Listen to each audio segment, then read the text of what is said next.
할렐루야. 우리 옆에 분들 한번 바라보시며 한번 인사하기면 좋겠습니다. 행복합시다. 우리 늘 누군가의 행복을 우리는 바라면서 살아갑니다. 우리 사랑하는 사람이 행복합시다, 행복하게 삽시다 라는 말을 많이 하는데, 우리 사랑하는 우리 팔성중의 모든 성도님들 늘 행복하게, 정말로 행복을 누리며 살아갈 수 있기를 소망합니다. 그러면 여러분들, 행복이 뭘까요? 행복이 뭘까요? 행복이란 말을 그저 국어 사전에서 찾아보니 이렇게 정의하더라고요. 생활에서 충분한 만족과 기쁨을 느끼어 흐뭇함 또는 그러한 상태, 이렇게 정의하고 있더라고요. 생활에서 충분한 만족과 기쁨을 느끼어 흐뭇함 또는 그러한 상태. 인간이란 존재는 여러분들, 불행해지고 싶은 사람은 없습니다. 하나님 누구나 인간을 창조하실 때에 복받는 인생 되기를 원하고 행복을 누리고 싶어하는 존재가 바로 인간이란 존재입니다. 사실 오늘 우리가 기도하러 나왔는데 왜 기도하러 나오셨어요? 하나님, 오늘 내가 불행해지기를 원합니다, 이런 마음을 가지고 기도하러 나오신 분들 한 분도 없을 것입니다. 그렇죠? 우리가 조금 더 행복해지기를 바라고, 우리가 사랑하는 사람들, 내 자녀들이 더 행복해지기를 바라며 그렇게 오늘 우리는 기도하러 나왔습니다. 그렇다면 여러분들, 우리는 어떻게 하면 행복해질 수 있을까요? 어떻게 하면?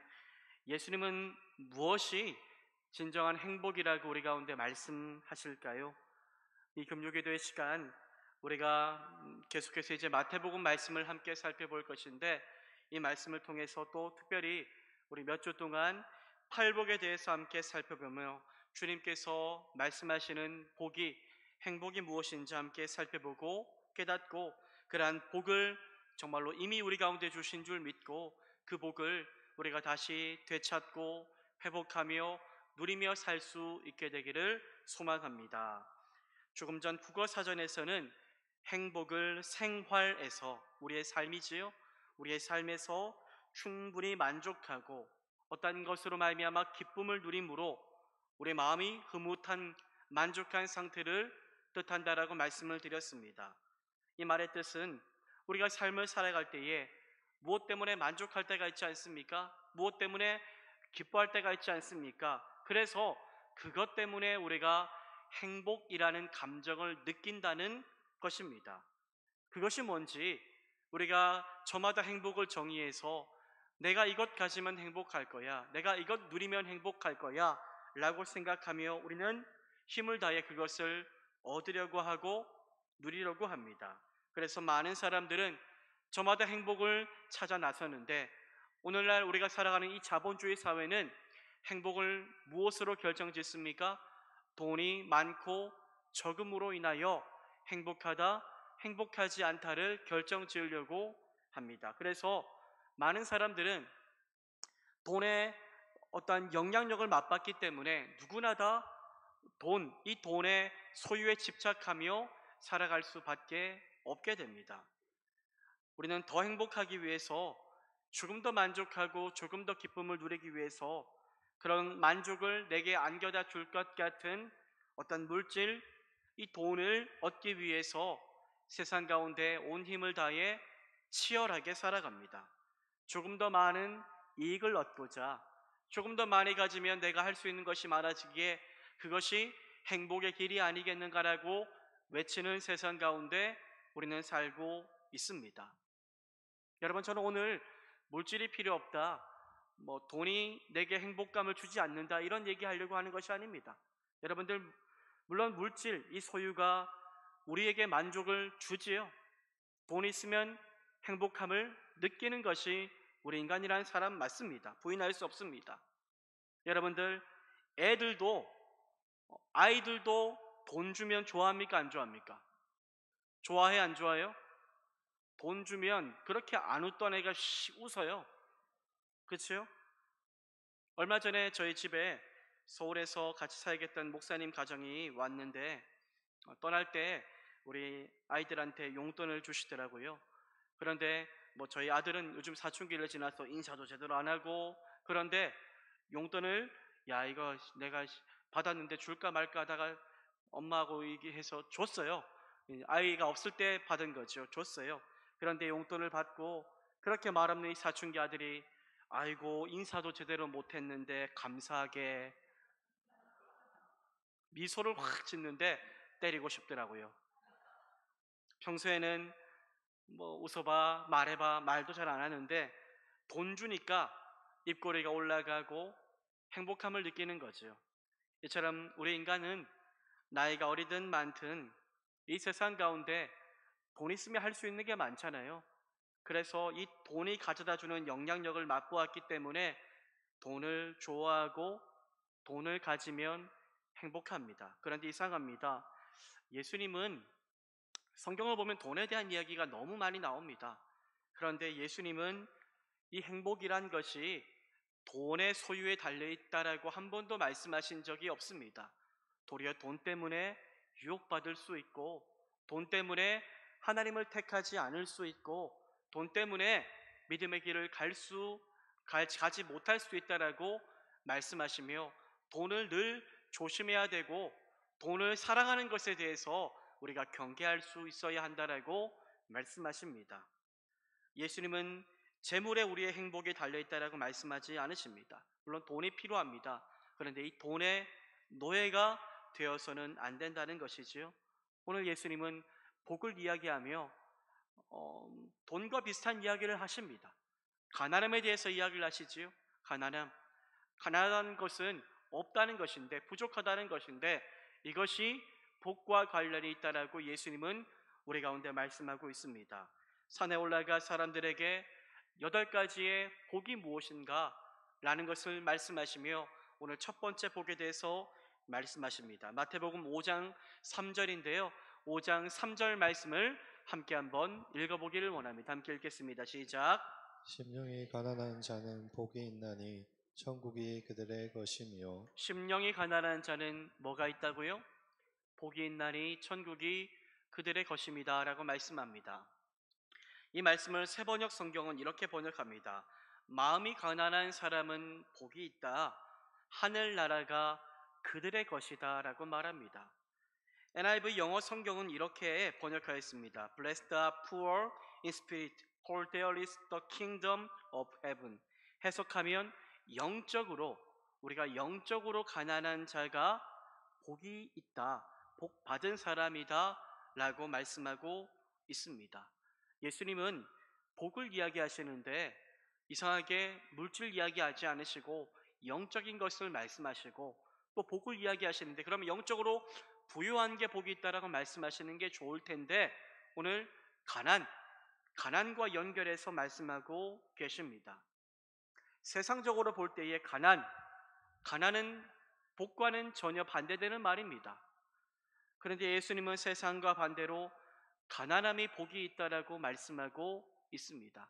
우리 아버지 세대에 보면 정말로 가난에 찌들어서 성공하려고 노력하신 분들 많이 만나봤지 않습니까? 어떻게 해서든 이 가난을 극복하고 조금 더 부자가 되어서 더 좋은 것을 자녀 세대에게 물려주려고 힘썼습니다. 그래서 오늘날 우리나라가 이렇게 가난을 극복하고 잘 사는 나라가 되었지요. 복입니다. 그런데 또 영적으로 보고 또 정말로 깊이 있게 통찰력 있게 본다면 그것이 복일 수도 있고 복이 아닐 수도 있다는 것을 저희들은 발견하게 됩니다. 이전에 가난할 때는 더 하나님 앞에 엎드리고 간절했는데 이제는 가난이 물러가고 부자가 되고 많은 것을 소유하게 되니 절박함이 사라져버린 우리 본 모습을 볼 때가 많이 있다는 것입니다. 여러분, 오늘 예수님은요, 가난한 자가 복이 있다. 왜입니까? 그 가난함이 사람에게 간절함을 주거든요. 가난함 때문에 정말로 우리가 무엇인가를 붙잡으려고 하는 절박함을 주실 것을 예수님은 아셨기 때문입니다. 가난하다는 말은 풍성하다는 말과 반대되지요. 결핍되어 있다, 부족하다라는 뜻입니다. 결핍된 상태는 세상적으로 볼 때의 행복이 아닙니다. 그런데 예수님은 도리어 결핍된 자가 행복하다라고 말씀하십니다. 예수님 복 말씀하실 때에 물질의 유무 이것으로 말씀하신 적 없습니다. 예수님은 복은 물질에 있고 없음에 있지 않고 그 사람의 마음, 그 사람의 중심, 내면, 심령이 어떠한가에 달려 있다라고 늘 말씀하셨습니다. 물질이 많아도 여러분들 불안한 사람이 있습니다. 아무리 많은 것을 소유하고 있어도 불안하다면 그 사람이 행복하다라고 말할 수가 있을까요? 없겠지요. 물질이 조금 부족합니다. 없어도 그런데 불안하지 않고 자족하며 만족함을 느끼며 산다면 그 사람이 불행하다라고 말할 수가 있을까요? 아니겠지요.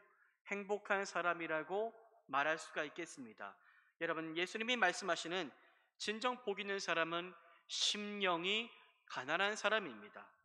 가난하다라는 말은 푸토코이라는 말인데 이 말의 원뜻은 가난하다라는 뜻 외에도 무엇 때문에 고통스럽다, 비천하다라는 뜻을 가지고 있습니다.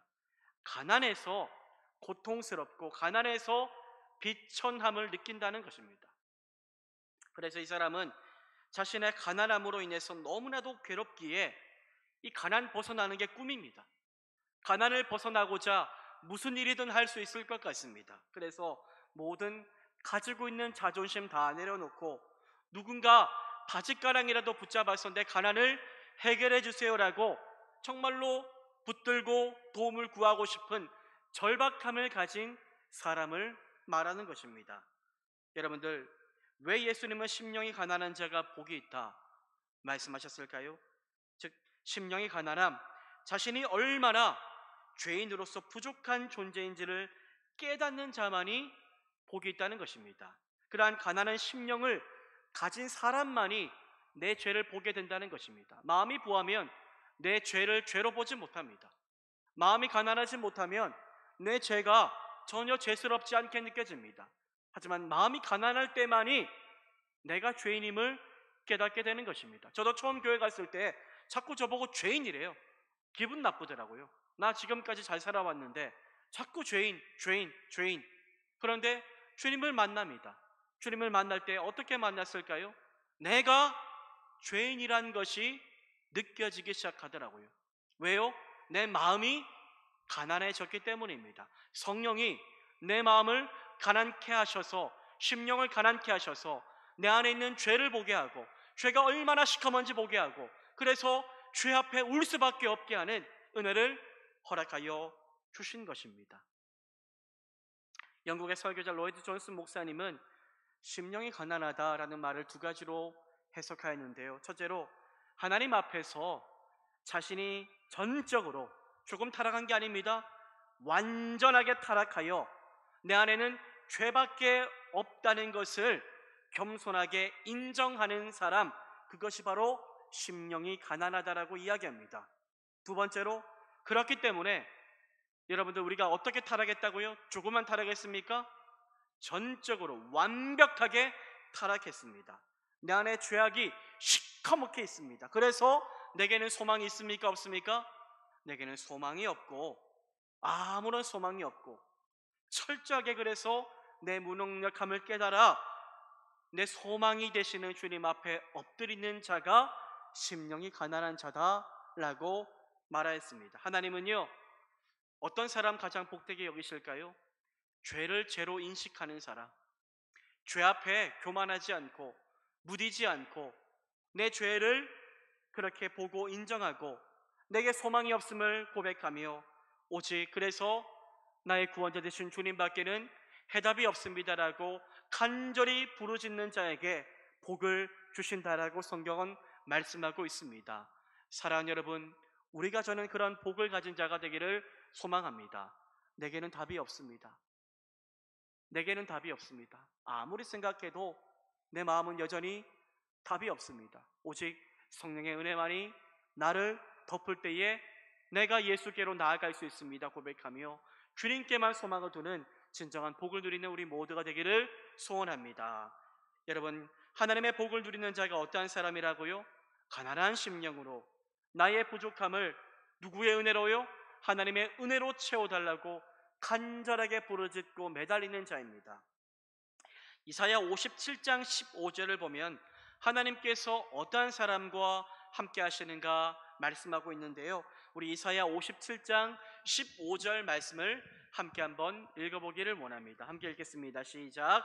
지극히 존귀하며 영원히 거하시며 거룩하다 이름하는 이가 이와 같이 말씀하시되 내가 높고 거룩한 곳에 있으며 또한 통회하고 마음이 겸손한 자와 함께 있나니 이는 겸손한 자의 영을 소생시키며 통회하는 자의 마음을 소생시키려 함이라.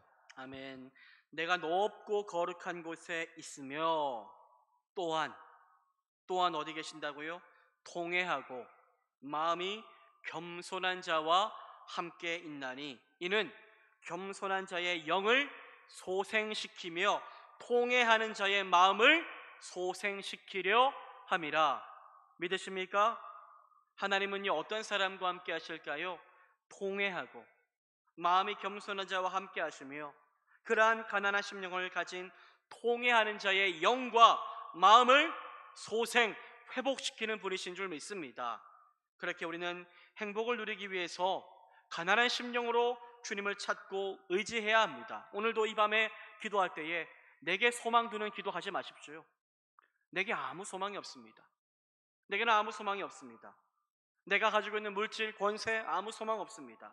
오직 주의 은혜 아니면 나는 살 수 없는 자입니다 고백하며 주님 앞에 완전하게 엎드려 항복하며 은혜를 구할 수 있는 우리 모두가 되기를 소망합니다. 여러분들, 가난한 마음은요, 자기를 신뢰하지 않는 마음입니다. 자기 신뢰하기 시작하면 끝입니다. 그때부터 교만의 그 언덕으로 굴러 떨어지는 것입니다. 오직 주님만 의존하는 마음이고 그분께만 은혜를 두는 소망의 마음입니다. 심령이 가난하다, 이 말의 반대말이 뭘까요? 심령이 부하다는 말이겠죠. 이 말은 무엇이 부한 것일까요? 나로 부하다는 것입니다. 내 모습으로, 하나님이 아니라 자기 자신, 자아로 충만한 인생이 된다는 것입니다. 이런 삶은요, 내 삶의 주인이 하나님 아닙니다. 내가 주인 되고 내 말에 하나님이 없습니다. 내가 있습니다. 자신의 공로, 의로움이 세상에서 가장 중요합니다. 하나님의 영광보다 내 영광, 내 공로가 땅에 떨어질까봐 노심초사해하며 살아가는 인생이지요. 예수님은요, 그러한 자에게 결코 복이 없다라고 말씀하십니다. 예수님은 오직 가난한 심령을 가진 자에게만 천국, 하나님의 나라의 은혜를 주신다라고 약속하셨습니다. 천국을 소유한 자는요, 믿음을 가진 자인데요, 믿음이 무엇입니까? 믿음을 가졌다는 게 뭘까요? 믿음이 있다는 것, 여러분 오늘 본문을 통해서 우리가 해석한다면 믿음이 있다는 것은 내게는 소망이 없고 주님께만 소망이 있음을 믿는 것입니다. 결국 나 자신의 전적인 무능함과 실패를 날마다 인정하며 살아가는 것이고, 그렇기에 나는 고장난 존재이기 때문에 나를 고치실 분 예수 그리스도밖에 없다는 것을 인정하며 그분께 날마다 매달리며 살아가는 것입니다.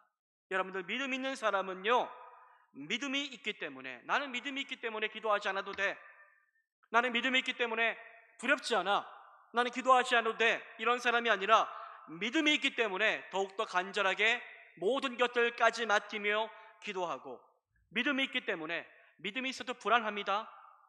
믿음이 있어도 염려합니다. 믿음이 있어도 때론 담대함이 떨어집니다. 요즘에 새벽마다 말씀을 사도행전 묵상하고 있는데 주님 계속 나타나셔서 바울에게 뭐라고 말씀하십니까? 담대하라. 바울아, 담대해라. 왜요? 바울에게 담대함이 없었기 때문이겠지요. 두려워하지 말아라. 두려워하지 않는 자에게 주님 왜 그렇게 말씀하실까요? 그렇게 말씀하지 않습니다. 우리 마음속에 믿음이 있어도 두려움이 있고 담대함이 있지 않습니까? 담대함이 사라지지 않습니까? 그런데 그런 것들까지 기도함으로 온전히 맡기는 자가 진짜 믿음 있는 사람이라고 성경은 우리 가운데 말씀하고 있습니다. 우리는 그러한 가난한 믿음의 소유자가 되어야 할 것입니다. 그런데 여러분들, 우리는 사실 영적으로도 가난하게 싫어합니다. 부자가 되고 싶어 하지요. 부자가 되면 여러분들, 누군가에게 싫은 소리 할 필요도 없고 내 힘과 능력으로 다 할 수 있지 않습니까? 그런데 참 큰 문제가 뭔지 압니까? 세상적으로만이 아니라 영적으로도 부자가 되어 하나님 앞에도 매달리고 이런저런 소리하기 싫은 그 영적인 교만함이 우리 가운데 찾아올 수 있다는 것입니다. 어느샌가 영적으로도 우리가 가난해지기 싫어하는 모습이 보입니다. 사람들 앞에서도 그렇고, 아니 하나님 앞에서도 약한 모습 보이기 싫고 감추려고 하고 아무 문제 없는 것처럼 살고 싶어 하는 것입니다. 그래서 많은 믿음의 사람들, 정작 그렇지 않으면서도 내 심령이 부한 것처럼 아무 문제가 없는 것처럼 기도하지 않고 울부짖지 않고 살아가는 것입니다. 그런데 예수님은 그러한 자가 절대로 부자가 아니라고 말씀합니다. 또 그렇게 살아간 자에게는 복이 있다라고 말씀하지 않습니다. 날마다 영적으로 파산했음을 인정하며 내 영혼이 하나님 삶의 자리 가운데서 산산조각 났음을 인정하며 매일 주님 앞에, 그래서 주님 앞에 나와 주님이 없으면 단 하루도 나는 온전히 살아갈 수 없다라는 것을 솔직히 고백할 수 있는 그 겸손한 심령을 가진 자를 주님은 진정 복 있는 자라고 말씀하는 줄 믿습니다. 여러분, 여러분의 심령은 가난합니까? 여러분의 심령은 가난합니까? 심령이 가난하지 않는 증거가 뭘까요? 절박함이 없습니다. 한국교회를 위해서 기도하는데 한국교회가 절박함을 잃어버렸습니다. 많은 좋은 것들, 참 교회 들어와서 좋은데, 그런데 처음 정말로 신앙을 가졌던 믿음의 선배들이 가졌던 신앙의 절박함, 간절함, 매달림이 없습니다. 오늘날 많은 사람들이 깨어 기도하지 못하는 이유가 뭘까요? 문제가 없기 때문이지요. 이전처럼 절박한, 그렇게 생명다해 눈물 흘려 구할 그런 문제가 없는데, 사람들은 그것을 복이라고 말하지만 우리는 복이라고 말할 수가 없습니다. 아니, 저는 목사에게 도리어 문제가 있어서 주님을 찾고 문제 때문에 주님 앞에 엎드려 기도한다면 도리어 저는 그것이 복이라고 믿습니다. 그렇지 않는다면 시간이 점점 흐르면 그 사람의 마음은 점점 닫혀버릴 것을 알고 있기 때문입니다. 여러분들, 예수님은요, 심령이 가난한 자, 자기의 연약함을 인정하는 자, 자기의 마음이 고장나 있음을 아는 자, 그래서 주님의 은혜가 아니면 나는 절대로 평강을 누릴 수 없음을 알고 예수님 정말로 바짓가랑이라도 붙잡고 살려달라고 애원하는 교회, 그런 성도가 진짜 복 있는 인생이라고 말씀하는 줄 믿고 우리 교회가 그런 교회 되기를 소망합니다.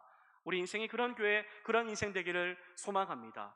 아무 문제 없어서 삶에 만족하고 기뻐해서 기도하는 이유를 잃어버린 인생이 아니라 문제가 있고 어려움이 있어서 도리어 주님 앞에 나와 주님, 제게는 소망이 없습니다, 주님이 도와주셔야 됩니다라고 엎드릴 수 있는 그런 인생, 그런 교회가 되기를 소망하며 오늘 주님 앞에 간절한 마음을 담아, 하나님 오늘 주님 저를 좀 만나 주시옵소서. 주님, 오늘 저 주님 만나 주시지 않으면 저 또 영적으로 죽은 삶을 살아가야 됩니다. 주님 만나기를 소망합니다. 절박한 마음을 가지고 주님께로 조금 더 가까이 나아가기를 소망하며 부르짖고 간절히 주의 은혜를 누리는 우리 모두가 되기를 주님의 이름으로 축복합니다.